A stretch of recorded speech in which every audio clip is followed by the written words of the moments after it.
Évangile de Jésus-Christ selon saint Jean, chapitre 3.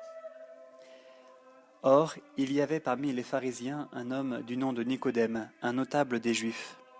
Il vint de nuit trouver Jésus et lui dit : « Rabbi, nous le savons, tu viens de la part de Dieu comme un maître. Personne ne peut faire les signes que tu fais si Dieu n'est pas avec lui. » Jésus lui répondit : « en vérité, je te le dis, à moins de naître d'en haut, nul ne peut voir le royaume de Dieu. » Nicodème lui dit : « Comment un homme peut-il naître étant vieux ?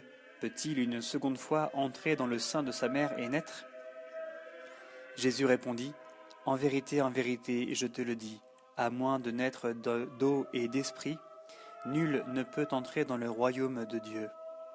Ce qui est né de la chair est chair, ce qui est né de l'esprit est esprit. Ne t'étonne pas si je t'ai dit, il vous faut naître d'en haut. Le vent souffle où il veut, et tu entends sa voix, mais tu ne sais pas d'où il vient ni où il va. Ainsi en est-il de quiconque est né de l'esprit. » Nicodème lui répondit : « Comment cela peut-il se faire ? » Jésus lui répondit : « Tu es maître en Israël, et ces choses-là, tu ne les saisis pas ? En vérité, je te le dis, nous parlons de ce que nous savons et nous attestons ce que nous avons vu, mais vous n'accueillez pas notre témoignage. Si vous ne croyez pas quand je vous dis les choses de la terre, comment croirez-vous quand je vous dirai les choses du ciel ? Nul n'est monté au ciel, hormis celui qui est descendu du ciel, le Fils de l'homme. Comme Moïse éleva le serpent dans le désert, ainsi faut-il que soit élevé le Fils de l'homme, afin que quiconque croit ait par lui la vie éternelle. Car Dieu a tant aimé le monde qu'il a donné son Fils unique, afin que quiconque croit en lui ne se perde pas, mais ait la vie éternelle. Car Dieu n'a pas envoyé son Fils dans le monde pour juger le monde, mais pour que le monde soit sauvé par lui. Qui croit en lui n'est pas jugé, qui ne croit pas est déjà jugé, parce qu'il n'a pas cru au nom du Fils unique de Dieu. Et tel est le jugement. La lumière est venue dans le monde, et les hommes ont mieux aimé les ténèbres que la lumière, car leurs œuvres étaient mauvaises. Quiconque en effet commet le mal est la lumière, et ne vient pas de la lumière, de peur que ses œuvres ne soient démontrées coupables. Mais celui qui fait la vérité vient de la lumière, afin que soit manifesté que ses œuvres sont faites en Dieu. » Après cela, Jésus vint avec ses disciples au pays de Judée, et il y séjourna avec eux, et il baptisait. Jean aussi baptisait à Aénon, près de Salim, car les eaux y abondaient. Et les gens se présentaient et se faisaient baptiser.